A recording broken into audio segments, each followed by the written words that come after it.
Take one. As we read in the letter to the Hebrews into the 10th chapter, we begin to hear that there is a need for the replacement of old things. Speaking that word in a congregation of older adults isn't always received very warmly. In fact, you have to be careful that it is heard correctly. But there is indeed a time for the replacement of things that are old. It's when we see that the former ways have been rendered useless.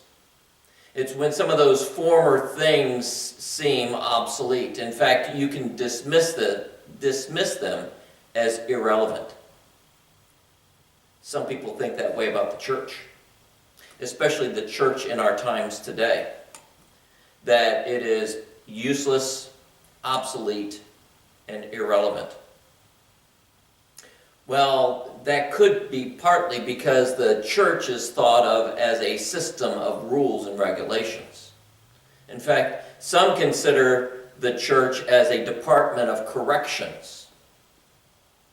So indeed, we as the followers of Christ, called the church, we've got a challenge. But part of the challenge is we've got to identify what confronts us and what threatens us. Indeed, there are outspoken opinions about the church. The sad thing is sometimes those outspoken opinions are found within the church. And in our world today, in our society today, in our culture today, there's a much greater openness to public scrutiny of what the church does, and especially those who minister in the church.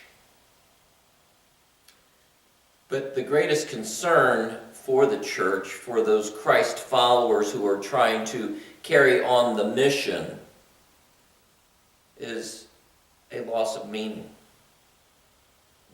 Is there a way in which the world ceases to listen to us because they seem that they find no substance in what we do or what we say? Well, indeed, some of the claims by those who are viewing the church in this way are self-centered. They are selective, and they are ill-informed.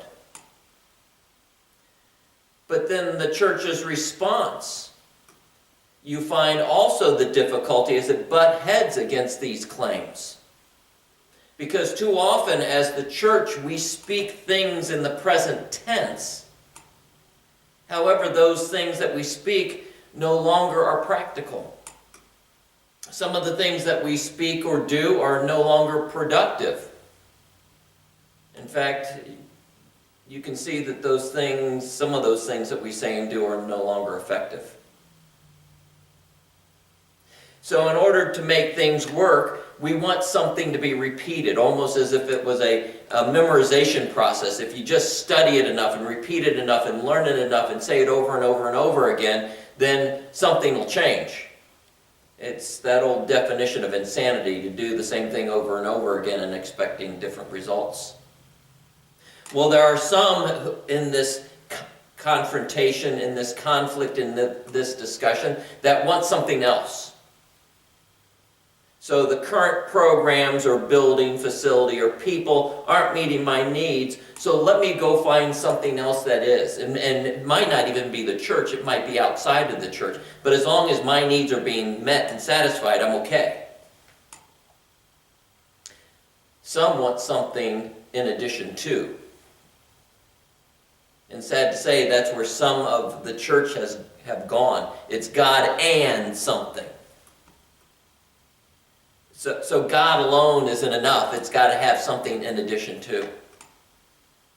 So what happens in this confrontation between the church and the unchurched, or those who are trying to carry on the mission of God and those who don't see it as being relevant anymore, it seems like it never gets settled until one side is able to step up and act as judge and jury. And then it's left for the others to decide if they are either friend or foe.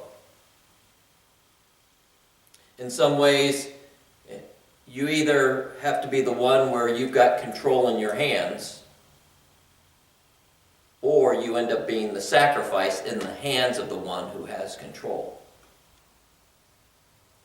That's the first take. Next, take two.